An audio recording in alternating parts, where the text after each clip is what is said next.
Good morning. I am Stephanie Barclay. I want to thank you for joining me again. I want to acknowledge Reverends Lloyd and Norma Hart, senior pastors of RevivalTime Assembly. We were dealing with Nehemiah.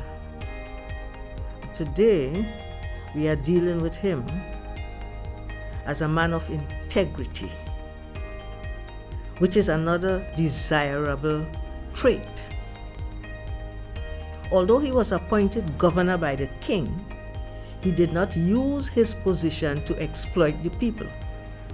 He learned of the way some of the people were sold into slavery by their own Jewish people because they could not redeem their lands and vineyards. They sold or mortgaged their land to their brethren to buy corn because there was a famine. They also borrowed money to pay tribute to the king. Nehemiah rebuked the nobles for taking usury, selling their Jewish brethren into slavery. And when he was doing all that he could to redeem them, they were selling them back into slavery. He instructed them to restore the land, vineyards, and their houses, also the 100th part of the money, and of the corn, the wine, and the oil. Nehemiah learned that the former governors had taken food and money from the people. He didn't do so because the people already carried a heavy burden. He feared the Lord and loved the people.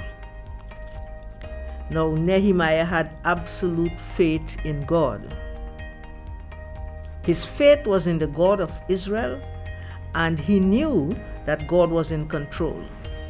From the moment he received word of the deplorable state into which Jerusalem had fallen, he started praying. His prayer included confession of sin and a plea for God's help.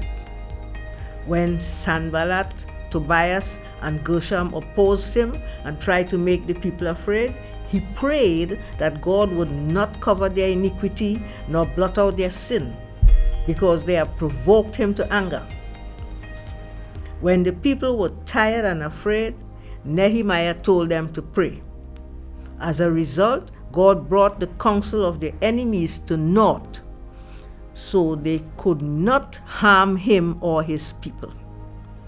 He did not allow anyone to deter him from what God had sent him to do.